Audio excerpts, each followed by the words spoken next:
Hello and welcome to another episode of Toya Talks Wrestling. Today we're going to talk about the result show for Saturday night's main event. It was okay show. It was okay show. The one good thing that I will say about this show, not the one good thing, but one of the good things about this show that I really liked was the fact that because it's on Peacock and no longer on NBC, we actually be able to watch the full matches without commercials, which was great. I mean, they had ads in between the matches, like not in the matches, but like after we got to see the whole match. So like we got to see the whole like 20 minutes, 15 minute, 10-minute match, whatever match was out there in the commercials. After the match, there were like ads and commercials, whatever like that, and then it goes on to the next match, which is fine. You know, you got those little ads that gives you time to go to the bathroom, maybe refresh your snack, drink, or whatever, and everything else like that. So you weren't missing anything, which was really important. Because John Cena's last match is on Saturday night's main event, and we're like, whoa, dude, like commercials, like we don't want like nothing to like interrupt his last match or like when he'd speak or whatever, thing like that. So I think that was like one thing that a lot of us wrestling fans were like worried about. So you don't have to worry about that anymore.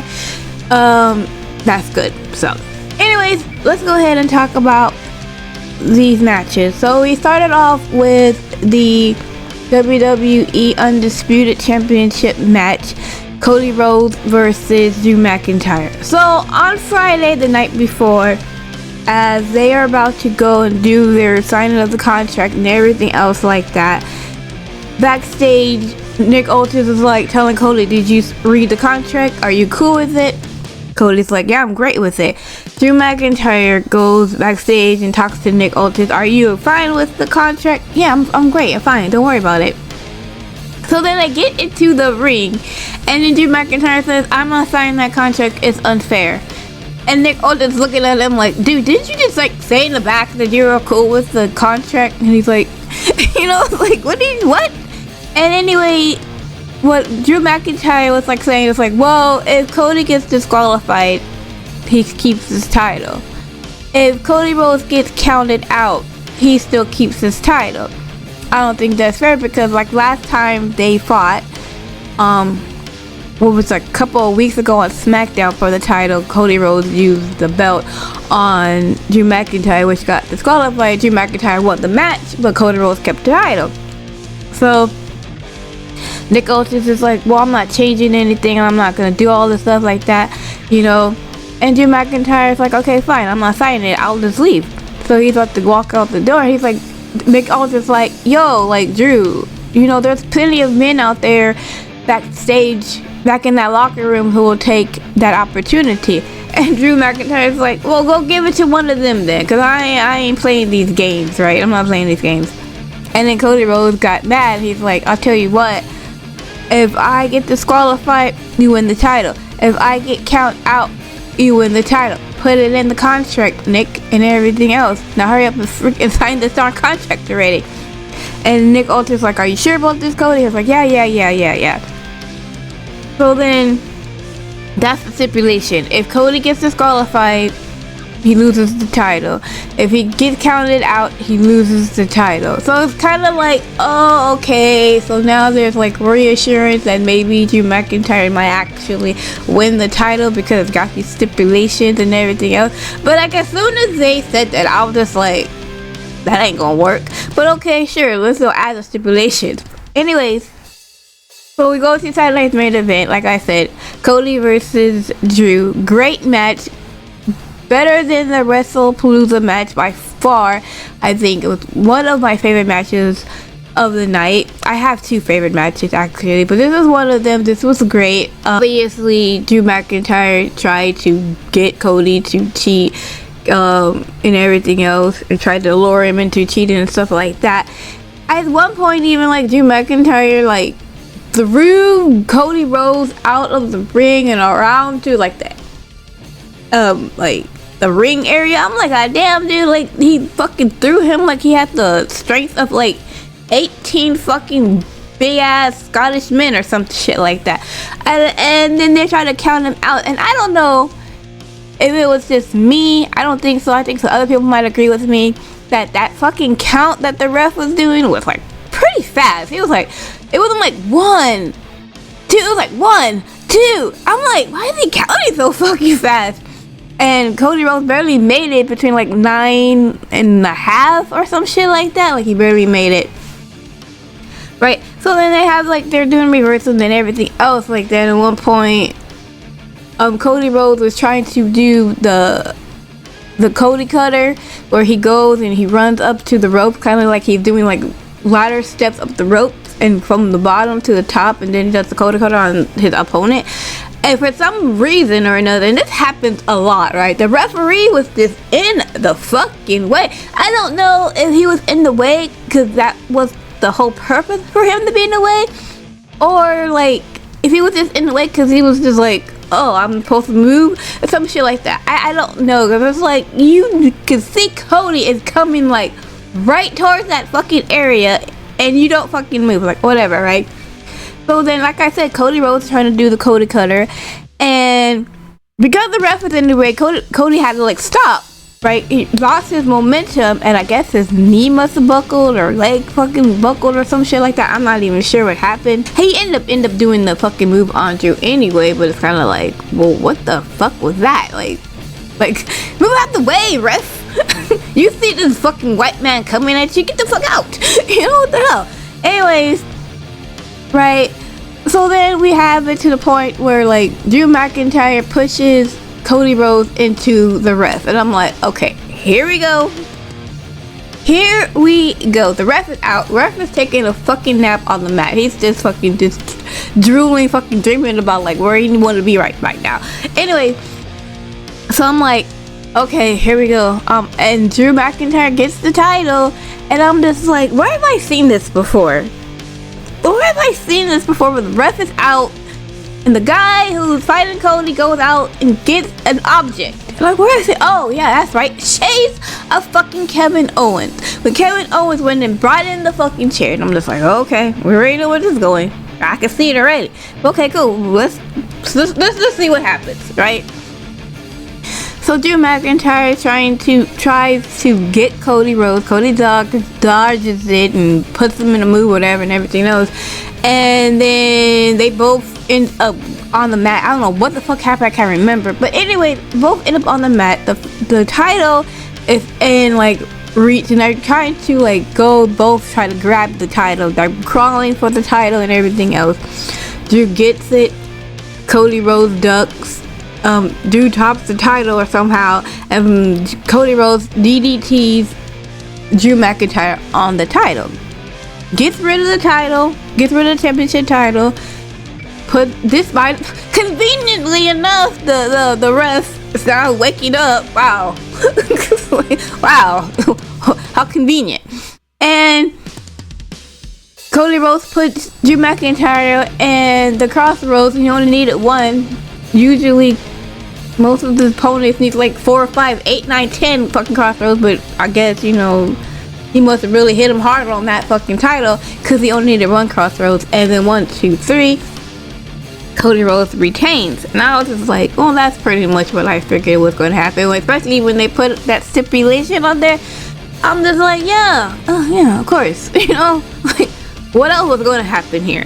That's the controversy, guys. So I'm pretty sure we're going to see a rematch of this because Drew McIntyre is going to say, hey, Cody Rhodes used the title. I mean, here's the thing, right? Did Cody Rhodes cheat? Maybe. Right? I mean, at this point, the title is part of the match. You're the one who brought the fucking... I said the same thing when Kevin Owens brought in the chair. Like, you didn't want Cody Rhodes to use the chair, you shouldn't have brought it in. You didn't want Cody Rhodes to use the title, you shouldn't have brought it in. You did it, right? It's like if I say, hey, I'm gonna fight you, fisticuffs, you know, hands on hands, whatever, boom, boom, boom, and you bring like a knife, and I get the knife, what, am I supposed to use it on you? You're gonna use it on me? Right? Right? Fair is fucking fair. So it's like, no. yeah, I mean, like, whatever, we'll see what happens though. But it was a very good match. I really enjoyed it and everything else. I was just trying to figure out how they were going to like have Cody win, because I knew, like, as soon as I did that stipulation, I'm like, Cody's gonna win. Right? He's gonna fucking, they're gonna bring something in, he's gonna win, they're gonna use it against him. I'm like, I already knew. I'm like, we've seen this already. We saw this already. But I'm sure that we'll probably get a match at Survivor Series, and at that time, if Drew McIntyre loses again, just move on. Let's move on. Let's just move on to Randy already, you know? But that's how I feel. I'm just like, alright, cool. Anyways, good match. It's probably like 20-minute match or something like that. It was a great match. Anyways, let's move on to the next match, which was for the women's WWE title match. Tiffany Stratton defended her title against Jade Cargill. Now, in this one, Tiffany Stratton is slightly injured. Her leg is injured due to the fact that Jade Cargill 2 weeks ago attacked her. So they're playing off the injury leg thing. She's not at 100%. She's not at 100%. So that's what we're going with. Even like Nick Aldis at the show was like, you know, are you sure you want to fight Jade, because you're not at 100% and everything because of your leg and everything else? And I'm just thinking to myself, why are you asking her this question on the night that she's supposed to fight Jade for the title? I'm just like, what is she gonna say? What if she said no? What are you gonna do? Like, who's gonna be the replacement there? You know, who was gonna be the replacement for that? It's like, no, you know what? You're right, Nick. I'm injured. I'm not gonna fight. Who she's fighting? Who's Jay gonna fight for the title? Fucking Julia? I'm like, come on, like, give me a break. I'm like, what in the hell? I'm like, alright. I'm like, obviously she said, yeah, I'm ready to go and everything else like that. So, like I said, injured leg, they're playing that off. Anyways, for the most of this match, it was Jade. Jade was dominating, heel domination. You know, actually it was a pretty good match and everything else like that. Tiffany Stratton did get some advantage here and there, but it was mostly just fucking Jade. It ended up with fucking Jade doing her finisher, and 1, 2, 3, just like that, she won the title. It was just so fucking quick. I don't know how long the match was, but the finish, like, there was no like no momentum, no slow momentum. It was just like, boom, let's get this done. Give me the fucking title, and that's it. So Jade is now your new WWE Women's Champion. I don't know. I'm pretty sure we'll probably get a rematch between her and Tiffany. I don't know what else you do with her, right? Because like I said, there are not a lot of freaking women on SmackDown for Jade to have, you know, competition with and everything else like that. I know, like I said before in my prediction show, it's all based on this is all going to be when Bianca Belair comes back, right? But I don't want Jade and Bianca right away. So I want Jade to do like fucking maybe you know, to fight somebody like Candice LeRae or someone needs to come out there and step up to fucking this person and everything else like that. So I don't know what they're gonna do with her. Congratulations. I think it's the right choice to put the title on her. I don't know what they're gonna do with her with the title on, but we shall see. So we got the next match, which was my second favorite match, and it was a fun match. We had the triple threat match for the men's IC title. Dominic Mysterio defended his title against Penta and Rusev. And this was so much fun. I really enjoyed this fucking match. At one point, Rusev was outside the ring, and he scared the living shit out of some little fucking kid. The little kid was like fucking hiding and everything else. I was just like, I started laughing. I thought it was hilarious, right? I'm just like, I love it. I love like back in the old days when like the heels were like this pretty much like harass the audience members and scare the kids and everything else like that, that's great, right? Because nowadays it's like, oh no, that's not me, I'm just playing the character. But you know, Rusev went all out. I'm just, oh yes, thank you, I love it. At one point, Dominic Mysterio was in the ring with Rusev, right? And he gets the chair and hits the bat, and he does his real dad's move, Eddie Guerrero, gives the chair to Rusev, and you know, goes on the floor and everything else, right? And the ref is like, dude, like, it's no disqualification. He can hit you with the chair if he wanted to, right? And I'm just like he had like the, oh shit, that's right, look on his face, you know? And then Rusev was smiling and everything. He's like, oh, okay. If I beating the fucking shit out of him with the chair and everything else. There was one cool move where fucking Penta used Rusev as a stepping stone to give Dominic the Mexican Destroyer. And I mean, like I said, there's a bunch of the fun fucking little moments and everything else like that. At the one point towards the end, we had Rusev put Penta in his submission move, and you hear the bell ring, right? Ding ding ding ding ding, ding ding ding ding, and the rest is like, wait, what? Like, Penta didn't tap out. Everybody's in the audience confused. I'm pretty sure everybody's at home confused. My thought was like, oh shit, it's the fucking Salt Lake screw job. Like it's the Utah Salt Lake screw job. And everything else like that. And then the camera rears over and you see Dominic Mysterio with the hammer and the bell, and you ding ding ding ding ding ding, and then, you know, obviously Rusev gets pissed off, goes after Dominic and everything else like that, and they started fighting, I think. So anyway, they were fighting. Eventually both Penta and Rusev were down, and it ended up with Dominic Mysterio frog splashing Rusev with the pin and everything else like that. So once again, Dominic slides by, and he's, like I said, he's a fucking wrestling genius. We're just gonna just whatever, you know, like he keeps sliding by and everything else, and he got the win. He holds, once again, he holds the title. I was kind of surprised that the Americanos didn't show up, because I figured they might show up. Didn't show up. Dominic did it all on him by himself. I mean, well, he had help with some like objects, obviously, but he did all by himself. At this point, I don't see. I mean, unless, like I said, unless they're going to have him like lose at WrestleMania, he needs to move on from fucking Rusev and Penta, because we can't just have the same freaking matches over and over again and nobody wins.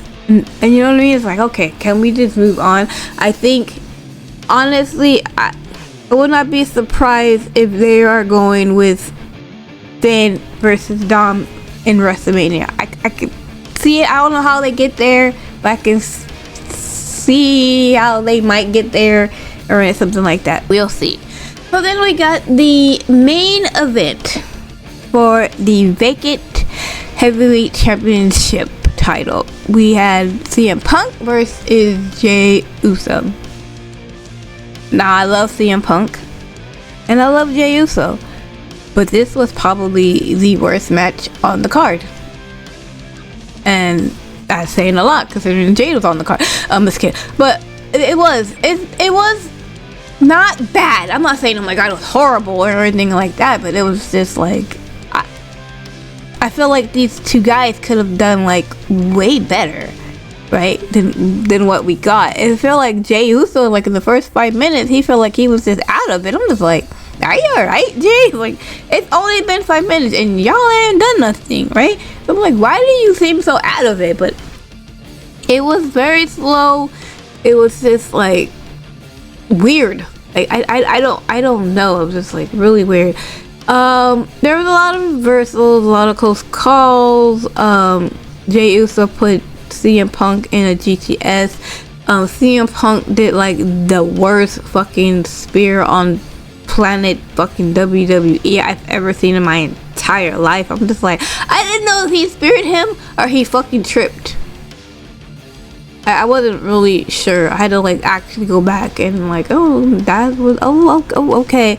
Anyways, I think the last 5 minutes of the match got really good, right? Got really close, got really heated, and everything else. Fucking spears, GTSs everywhere, blah blah blah, back and forth, and all this other stuff. By the way, can we stop calling these moves finishers? Because they don't finish anything. Like, when you do a finishing move, you should finish it, right? That's the end of it. No, we should just call it like, well, this might finish you. Maybe, possibly might finish you. That's what they should call it. I know it's a long title, but that's what they should call it. They shouldn't call it finishers anymore. Back and forth and everything else. And Punk, you know, put Jey Uso in a couple of more fucking GTSs, and then 1, 2, 3, we have a new heavyweight champion in CM Punk in Salt Lake City. I know there was no interruptions, nobody came out, no one tried to stop it and anything else like that. I'm just like, alright. Oh, okay. So I guess now Braun Breaker is gonna go after Punk for the title. We'll see Punk talk tonight on Raw and everything else, but yeah, it wasn't really much there to like go by or anything else like that. I mean, like I said, the match was okay. It was not the best match of the night. It was like, out of all 4, it was like number 4. It was not like, I feel like these men could have done way better. And I'm really disappointed that, you know, no one came out and like tried to like do anything. I'm just like, oh, all right. I mean, the reason why I'm like, I don't mind Punk being champion. I just don't want Punk being champion because Seth Rollins is gone. And they're like, well, we need to put on a name, you know, stuff like that and everything else. Because it's like, I don't want it. But I can see why they might put it on Punk, because they want, you know, Braun Breaker to have that win, maybe do the feud. And I think a feud between Braun Breaker and Punk will be great and everything else like that. So I'm not too mad about it. But yeah, it was okay and everything else. So congratulations to all the winners on the show. It was a decent show. Like I said, the one thing that I was concerned about was the commercials. But seeing as it's no longer on NBC, there's no commercial during the matches, so we can see the full entire match and not be like, oh shit, what the fuck is happening right now? You know? Unless, you know, you go watch it on like your VPN or something. I don't think they have like the commercials, but still. Anyways, that is all. Thank you so much for watching this video. I will be making another video later on today talking about John Cena's last final opponent, because it was announced how that's going to happen, and I'll make a separate video on that, so be on the lookout for that. But until then, thanks for watching. Hope you have a great rest of your day, and I will see you in my next video. Okay, bye.